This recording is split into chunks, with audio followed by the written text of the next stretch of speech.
اچھا مس، ہم اپنے اگر نصاب تعلیم کو دیکھیں، اس کا کریٹیکل انالیسس کریں تو اس کے اندر سیرت النبی بھی شامل کی گئی ہے، اس کے اندر خلفائے راشدین کے اخلاقی معیار اور کردار کے بارے میں بھی بتایا گیا ہے، تو یہ سب کچھ زیر مطالعہ ہے بچوں کے، پھر بھی اخلاقی قدریں ہماری زوال پذیر ہیں، تو اس پوائنٹ کو ذرا ہائی لائٹ کیجیے، اسے آپ کیسے دیکھتی ہیں؟ بسم اللہ الرحمن الرحیم. آپ کا بہت شکریہ، آپ نے یہاں پر مدعو کیا اظہار خیال کے لیے. اور آپ نے جب پروگرام کا آغاز کیا تو علامہ اقبال مجھے یاد آ گئے، جنہوں نے بہت پہلے اس تعصب کا اظہار کیا کہ خوش تو ہیں ہم بھی جوانوں کی ترقی سے مگر، خوش تو ہیں ہم بھی جوانوں کی ترقی سے مگر، لبِ خندان سے نکل جاتی ہے مگر فریاد بھی ساتھ. ہم سمجھتے تھے کہ لائے گی فراغت تعلیم، کیا خبر تھی کہ چلائے گا الہاد بھی ساتھ. تو الہاد اس طرح سے آیا ہے اور مسلسل آتا چلا گیا ہے. وہ لارڈ میکالے سے اگر بات کا آغاز کریں، 1835 میں جو چیز اس نے رکھی تھی سامنے، کہ تھوڑا آپ کے سوال سے یہ میں پیچھے چلی گئی ہوں کیونکہ ابھی تک میں آپ کے انٹرو پر اٹکی ہوئی تھی، کہ 2 فروری 1835 میں لارڈ میکالے نے برطانوی پارلیمان میں یہ تقریر کی تھی اور اس نے کہا کہ میں برے صغیر کے طول و عرض میں ہر جگہ گیا ہوں اور مجھے کہیں کوئی فقیر یا چور نظر نہیں آیا. تو میں سمجھتا ہوں کہ ان کی تعلیم اور تہذیب کا نظام اتنا مربوط ہے برے صغیر میں کہ یہاں پر کوئی فقیر یا چور پیدا نہیں ہو رہا. اور اس وقت انہوں نے یہ پلان کیا کہ ان کی اس چیز پر ہمیں ذک لگانی ہے، اس چیز کو توڑنا ہے، اور ہمیں یہاں سے وہ چیز جو ان کو چاہیے تھی کہ یہاں حکومت کرنی تھی انہوں نے، اور انہوں نے پورا کا پورا نظام تعلیم بدل کے جو ہمارا ایک فخر تھا، ہمارا غرور تھا، ہماری روایات، ہماری اقدار، ان پر ضرب لگائی اور مطمع نظر صرف اور صرف انگریزی تعلیم اور اس سے متعلقات جو ساری چیزیں تھیں اس پر آ گئے. یعنی آپ کی رائے میں انہوں نے جس چیز کو سب سے پہلے ٹارگٹ کیا وہ ہماری ایتھیکل بلڈنگ تھی، جی، اور ہماری بنیادی اخلاقیات. بالکل ایسے ہی تھا، ہمارا بنیادی روایات اور ہماری اقدار کا ڈھانچہ. پھر کچھ نہ کچھ حد تک گھسٹتے ہوئے ہم اس کے ساتھ کہیں، جیسے آپ نے کہا کہ ہمارے نصاب میں شامل ہے سیرت النبی، لیکن کتنا پورشن ہے آپ یہ دیکھیے. یا خلفائے راشدین کی آپ کے شاید علم میں نہیں ہے کہ یہ اسباق نکال دیے گئے ہیں. حضرت عمر رضی اللہ تعالیٰ عنہ پر سبق تھا، وہ نکال دیا گیا. یہ کچھ اسباق انہوں نے ڈسکارڈ کیے تھے، جی، پھر اس کے بعد احتجاج ہوا اور انہوں نے کچھ چیزیں مزید دوبارہ شامل کی. ایسا ہی ہے، لیکن کورس ہے اس میں پرائمری اور مڈل کی سطح پہ یہ اسباق شامل ہیں، کچھ اسلامیات میں، کچھ اردو میں یہ چیزیں شامل. لیکن اخلاقیات جو ہے جیسے ابھی بات ہو رہی ہے وہ کسی بھی لیول پر اس طرح سے نہیں پڑھائی جاتی. بعض اوقات یہ مزہ کا خیز بات لگتی ہے کہ وہ غیر مسلموں کو پڑھائی جاتی ہے، تو ان کو جیسے ضرورت ہے اور ہمیں نہیں ہے. تو میں سمجھتی ہوں کہ یہ ہمارے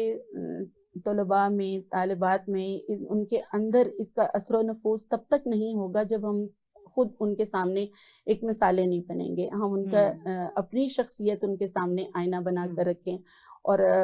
مائیں جیسے پہلی درسگاہ ہیں، اساتذہ جو ہیں ان کی تربیت کا بہت بڑا حصہ ہیں. تو طلباء کی بعد میں بات آتی ہے کہ وہ ان کی اخلاقی اقدار کیا ہیں، وہ کس طرح سے. جی آپ نے بالکل وجہ فرمایا. میں عثمان صاحب کی طرف آتی ہوں. اچھا، جیسے میڈم نے دوبارہ ایک چیز ہائی لائٹ کی ہے کہ ہمارے جو بچے ہیں، یعنی ایک جو بچہ ہوتا ہے وہ مطالعے سے بعد میں اور سکھانے سے نہیں سیکھتا، وہ دیکھ کے چیزوں کا اڈاپٹ کرتا ہے. تو ہمارے بڑوں کے اندر اس کا مطلب کیا کوئی اخلاقی کمی ہے جن کو دیکھ کے ہم وہ اخلاق اڈاپٹ نہیں کر پاتے، یا ہمارا ان سے کوئی ایسا ایتھیکل کلیش آ جاتا ہے، یا ہم ان سے متاثر نہیں ہیں، یا اپنے بڑوں کو رول ماڈل نہیں لیتے؟ اس کمی کی آپ کیسے وضاحت کرتے ہیں؟ دیکھیں، بڑی صحیح بات ہے کہ، اور یہ تو مسلمہ حقیقت ہے کہ بچہ، بلکہ کوئی بڑا بھی ایون سیکھنے والے جو ہیں وہ زیادہ عملاً جو چیزیں ہوتی ہیں ان کو سیکھتے ہیں. اور سکھلائی کے بارے میں مختلف اسکول آف تھاٹس ہیں اور مختلف کچھ باتیں ہیں ایسی. تو یہاں تک بھی ہے کہ بعض لوگ یہ کہتے ہیں کہ بہت ابتدائی عمر، بہت زیادہ ابتدائی عمر میں بچہ اپنی شخصیت کی تکمیل کر لیتا ہے، جب ہم یہ سمجھ رہے ہوتے ہیں کہ یہ بول نہیں رہا یا یہ کوئی بات نہیں کر رہا یا ابھی اس کو کیا سمجھ ہوگی کہ میرے ارد گرد کیا ہو رہا ہے. وہ بتاتے ہیں کہ وہ اتنا ریسیپٹیو ہے وہ کہ وہ سب کچھ دیکھ رہا ہوتا ہے اور وہیں سے وہ اخذ کر رہا ہوتا ہے. بالکل، وہ اپنی سب کانشیس میموری کی فلنگ کر لیتا ہے. اور جب ہم یہ بات کرتے ہیں کہ ہمیں کچھ یعنی جو مثالیں ہیں وہ ہمارے پاس نہیں آتی کردار یا اخلاق کے طور پہ، تو یہ ہمیں اب واضح طور پہ پتہ ہے کہ ہم اس انحطاط کا شکار ہیں. چونکہ آپ کا بنیادی ہمارا پروگرام اسی سوال سے شروع ہوا. آج اگر بچے میں جو اخلاقی انحطاط ہے جس کی ہم نے بات کی ہے، تو بنیادی طور پہ میں نے آغاز میں یہ عرض کیا تھا کہ یہ کوئی ایک ایسی چیز نہیں ہے جس کو ہم ساری چیزوں سے علیحدہ کر کے دیکھ سکتے ہیں، اس کو ہمیں معاشرے کے تناظر میں ہی دیکھنا ہے۔ سر ایک بچہ جب اپنے بڑوں کو یہ دیکھے گا کہ جب غصہ آئے یا اریٹیشن ہو تو آپ چیخ کے اس کو نکالیں، تو وہ بھی انکانشیسلی یہی رویہ اڈاپٹ کرے گا، کیونکہ اس نے صبر اور ضبط کرنا تو سیکھا نہیں ہے سچویشن میں۔ اور اسی طرح اور بہت سی باتیں ہیں، مثلا ایک بچہ اپنے باپ کی انگلی پکڑ کے سڑک کے کنارے کھڑا ہے اور دونوں جوس پی رہے ہیں، تو باپ نے بھی ڈبہ پھینک دیا ہے اور بیٹے نے بھی، تو بچہ بھی ڈبہ پھینک دے گا۔ اسی طرح جو ایک بڑا کامن ہم لطیفے کے طور پہ بتاتے ہیں کہ باپ کو ملنے آیا تھا تو باپ نے بچے سے کہا کہ انہیں کہو کہ میں گھر پہ نہیں ہوں یا میں سو رہا ہوں یا کچھ بھی ایسا۔ تو یہ وہ ہماری جو مسائلیں ہیں وہ چونکہ ہم سارے ہی اس انحطاط کا شکار ہیں، تو وہ یہ مسائلیں اب بچے کے پاس نہیں ہیں، بلکہ میں تو یہ کہتا ہوں کہ ہم جو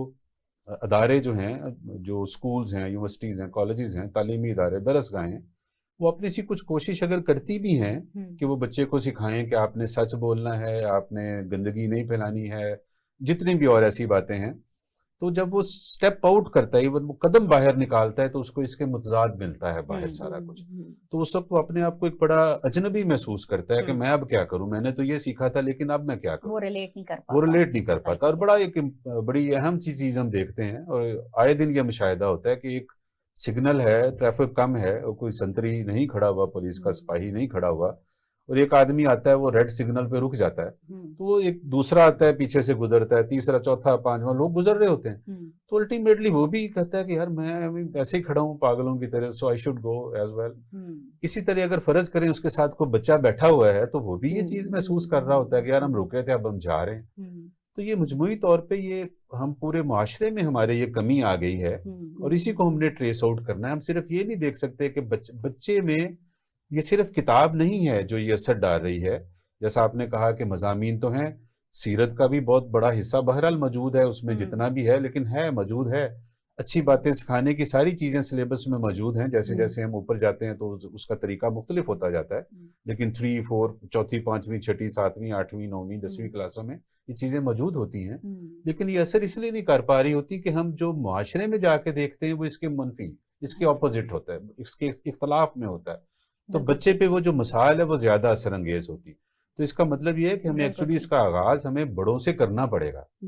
اچھا مس، یہ جیسے ابھی سر نے پوائنٹ ہائی لائٹ کیا کہ ہم اجتماعی اخلاقی انحطاط کا شکار ہیں، ہمارے بڑے بھی اور ہمارے بچے بھی، تو ہم اس کی مکمل ذمہ داری پھر بچوں کے اوپر تو عائد نہیں کر سکتے، ہم اس کی مکمل ذمہ داری یوتھ کے اوپر ڈال کے بالکل آزاد نہیں ہو سکتے۔ سو اس بارے میں آپ تھوڑی سی رائے دیں، اس کو آپ کیسے دیکھتی ہیں،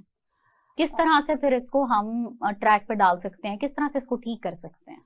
سب سے پہلے تو مسائل کا ادراک ہونا، جب تک ہمیں نہیں یہ پتہ چلے گا کہ مسئلہ ہے کیا، اور پھر اس کے حل کی سنجیدہ کوشش، تو میں یہ سمجھتی ہوں کہ المیہ ہے، مجھے کبھی کبھی لگتا ہے کہ میری والی جنریشن سے ہی کہیں پر کوئی غلطی ہوئی ہے، اور وہ مسابقت کی اور پیسے کی دوڑ میں زیادہ چلی گئی، اور انہوں نے جو ہے سوشل سٹیٹس کو ایک مطمع نظر بنا کر، جب برانڈنگ آ گئی کہ جو ہمیں یہ بھی چاہیے یہ بھی چاہیے، اس دوڑ میں بچہ کہیں نظر انداز ہو گیا، اور بچے کی جو پہلی درسگاہ ماں کی گود تھی اس کی بجائے وہ شاید سوشل میڈیا سے زیادہ اثر لینا شروع ہو گیا، اور اس کو خود اس کا ایک یہ فیکٹر بھی تو ہے نا کہ جو غم روزگار کی جو جنگ ہے وہ اتنی شدت اختیار کر گئی ہے کہ اب والدین کے پاس بھی بچوں کو دینے کے لیے مکمل وقت اور ٹیمپرمنٹ نہیں بچا۔ بالکل ایسا ہی ہے، اور وہ جو صرف پہلی درسگاہ کے ساتھ ساتھ وہ ایک نانی دادی والی درسگاہ بھی تھی، ایک محلے میں کچھ بڑی بوڑھیاں بھی ہوتی تھی اور بڑے بوڑھے بھی ہوتے تھے، وہ بھی محلے کے بچوں پہ سب پہ نگاہ رکھتے تھے، تو کچھ تھوڑی نفسا نفسی آ گئی، میرے بچے کو آپ کچھ کیسے کہہ سکتی ہیں، یہ والا جو رویہ آیا۔ دوسری ایک چیز آئی جس کو میں اکثر ہائی لائٹ کرتی ہوں کہ سانو کی رویہ آ گیا، کہ مطلب مجھے کیا لگے، اس کا بچہ ہے وہ دیکھے، تو وہ جو کچھ لوگ ڈر بھی گئے کہ ہم نہیں کہہ سکتے ہیں، اچھا آپ دوسرے کے دخل اندازی نہیں، اچھا یہ باہر سے آئی، مجھے یہ لگا یہ ہماری روایات اقدار نہیں تھی کہ ہم کسی کو کچھ نہیں کہہ سکتے، نہیں جی اپنی اپنی وہ کیا کہتے ہیں کہ ذاتیات میں دخل نہ دیں، ہم دردمند معاشرے سے تعلق رکھتے ہیں، جی بے شک، اب وہ چیز ختم ہو گئی ہے، بے شک ایسا ہی ہے، تو وہ ذاتیات میں دخل اندازی جو ہے وہ میرا تو خیال تھا کہ وہ بہتر تھی کہ آپ کسی کا درد لے رہے ہیں، اس کے لیے آپ ایک رکھتے ہیں کہ کنسرن جسے کہتے ہیں آپ رکھتے ہیں،